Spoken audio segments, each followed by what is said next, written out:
Welcome to খেল দুনিয়া। মোহনবাগানে আসার একটা সম্ভাবনা তৈরি হলো রাফসান রবিনোর, তো তিনি কি আসতে পারেন? এছাড়াও ছুটি পেয়ে কিন্তু কামিংস আবার ঘুরতে চলে গেল, এবং প্রবীর দাস কালকের ম্যাচে মোহনবাগানের হারের পর মোহনবাগান সমর্থকদের উদ্দেশ্যে কি বললেন সেটাই কিন্তু জানাবো এই ভিডিওতে। পুরোটা জানার জন্য অবশ্যই ভিডিওটা শেষ অবধি তোমরা চোখ রেখো, আর তোমরা যারা এই চ্যানেলে নতুন এসেছো চ্যানেলে সাবস্ক্রাইব করে দাও, পাশে থাকা বেল আইকনটাতে প্রেস করে দাও এবং লাইক কমেন্ট শেয়ার করতে কিন্তু একদমই ভুলো না। তাহলে চলো দেরি না করে মেন টপিকটা শুরু করা যাক। তো গতকাল মোহনবাগান কিন্তু লজ্জাজনক একটা হেরেছে। লজ্জাজনক হারের থেকে বড় কথা, পরপর 3টে ম্যাচ হেরেছে, সেটা কিন্তু মোহনবাগানের জন্য যথেষ্ট অস্বস্তিকর।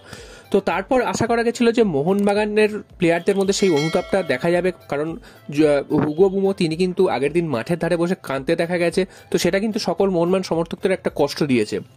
তবে রাত কাটতে না কাটতেই কিন্তু অন্য ছবি, আজ সকাল থেকেই যে ছবিগুলো সামনে আসছে সেগুলো কিন্তু অনেকটাই ভয়াবহ। সেটা হচ্ছে জেসন কামিংস, তিনি কিন্তু আবার ঘুরতে চলে গেলেন। অর্থাৎ এই 15 দিন যে ছুটি রয়েছে সুপার কাপের আগে, তো এই 15 দিন কোথায় প্র্যাকটিস করবেন, কোথায় ভুল আছে সেগুলো শুধরবেন, সেটা কিন্তু নয়, তারা কিন্তু আবার ঘুরতে চলে গেছেন এবং কুয়ালালামপুর চলে গেছেন জেসন কামিংস।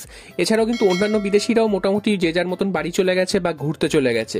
তো এটাই কিন্তু সব থেকে একটা বড় চিন্তার বিষয়, যে যতবার ছুটি হচ্ছে বা যতবার যে ইন্টারন্যাশনাল ব্রেকগুলো আসছে সেগুলো কিন্তু অন্যান্য দল যেখানে কাজে লাগাচ্ছে, সেখানে কিন্তু মোহনবাগানের এই বিদেশি ফুটবলারগুলো তারা কিন্তু নষ্ট করছেন, তারা ঘুরে বেড়াচ্ছেন এবং তারা কিন্তু কোনোভাবেই এই জিনিসটাকে কাজে লাগাচ্ছেন না।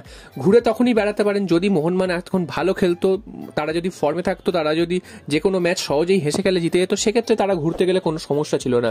তবে মোহনবাগানের এই মুহূর্তে যে কন্ডিশন, পরপর 3টে ম্যাচ হেরেছে, লিগ শিল্ড থেকে অনেকটি দূরে সরে যাচ্ছে, তারপরেও মোহনবাগান সমর্থকদের এত রোষ, তারপরেও এইসব প্লেয়াররা কি করে ঘুরতে যেতে পারে? তারা প্র্যাকটিসে সময় না দিয়ে, তারা প্র্যাকটিসে মনোনিবেশ না করে তারা ঘুরতে বেড়াচ্ছেন, সেটাই কিন্তু সব থেকে বড় ব্যাপার। এখানে কিন্তু ম্যানেজমেন্টেরও অনেক বড় গাফিলতি আছে, অনেক বড় দোষ আছে, ম্যানেজমেন্টও কিন্তু এর জন্য অনেকটাই দায়ী, সেটাই কিন্তু সমর্থকরা মনে করছে। এবং এটা কিন্তু চরম একটা খারাপ বিজ্ঞাপন মোহনবাগানের জন্য বা মোহনবাগানের যেসব প্লেয়াররা রয়েছে তাদের জন্য।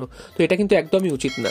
তো এরপর চলে আসি প্রবীর দাসের কথায়। তো প্রবীর দাস গতকাল মোহনবাগানকে হারিয়ে তিনি কিন্তু একটা বার্তা দিয়ে গেছেন, সেটা তিনি বলেছেন যে তিনি মোহনবাগান সমর্থকদের এখনো ভালোবাসেন, তার এখনো মনের মধ্যে মোহনবাগান সমর্থকরা রয়েছে। তো এখন তিনি অন্য দলের খেলোয়াড় ঠিকই, তিনি এখন প্রফেশনাল প্লেয়ার, তাই জন্য অন্য দলের হয়ে তিনি মনোনিবেশ করছেন। তবে মোহনবাগান যদি যেখানকার ভূমিপুত্র তাদের যদি তারা মর্যাদা দেয়, সেক্ষেত্রে কিন্তু সেই দল কিন্তু সাফল্য পেতেই পারে।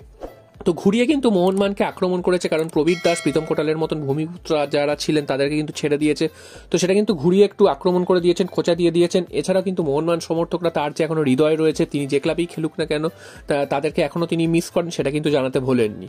আর সবশেষে চলে আসি মোহনবাগানের একটা ট্রান্সফার রিউমারের কথায়। তো কিছুদিন আগেই শোনা গেছিল যে রাফসান রবিনো তিনি বসুন্ধরা কিংস থেকে মোহনবাগানে আসতে পারেন বলে। তো তারপর কিন্তু বসুন্ধরা কিংস সেই আশায় জল ঢেলে দিয়েছিল, তারা কিন্তু জানিয়ে দিয়েছিল যে রাফসান রবিনোকে তারা কোনো মতেই ছাড়বে না। তো দুদিন আগে কিন্তু মার্কো টুলিও, তার ব্যাপারেও কিন্তু খবর উঠে এসেছিল, তিনি অস্ট্রেলিয়ান লিগে খেলছিলেন, তো তিনিও আসতে পারেন বলে একটা নিউজ উঠে এসেছিল। তো সেইটাও কিন্তু হচ্ছে না, কারণ মার্কো টুলিও তিনি কিন্তু জাপানের লিগে খেলতে চলে গেছেন অস্ট্রেলিয়ার লিগ ছেড়ে, তো সেখানে তিনি চুক্তিবদ্ধ হয়ে গেছেন। তো এবার প্রশ্ন হচ্ছে তাহলে রাফসান রবিনোর কথা আবার উঠে আসছে কেন? তো এখানে যেটা জানা যাচ্ছে যে বসুন্ধরা কিংস যেহেতু তাকে ছাড়বে না, সেক্ষেত্রে কিন্তু মোহনবাগান তাকে লোনে নেওয়ার জন্য একটা পরিকল্পনা করছে, এবং সেটা যদি সম্ভব হয় সেক্ষেত্রে কিন্তু এই যে জানুয়ারি ট্রান্সফার উইন্ডো বা সেকেন্ড ট্রান্সফার উইন্ডো, তো এইটুকু উইন্ডোর জন্য তিনি কিন্তু মোহনবাগানে সই করতে পারেন বা লোনে তিনি কিন্তু মোহনবাগানে আসতে পারেন। অর্থাৎ লোন শেষ হয়ে গেলে পরের বছর আবার কিন্তু তিনি বসুন্ধরা কিংসে ফিরে যাবেন। তো এরকম যদি একটা মোটা অঙ্কের টাকা দিয়ে যদি তাকে নিয়ে আসা যায়, সেই চেষ্টায় কিন্তু চালানো হচ্ছে। তো দেখা যাক শেষ পর্যন্ত তাকে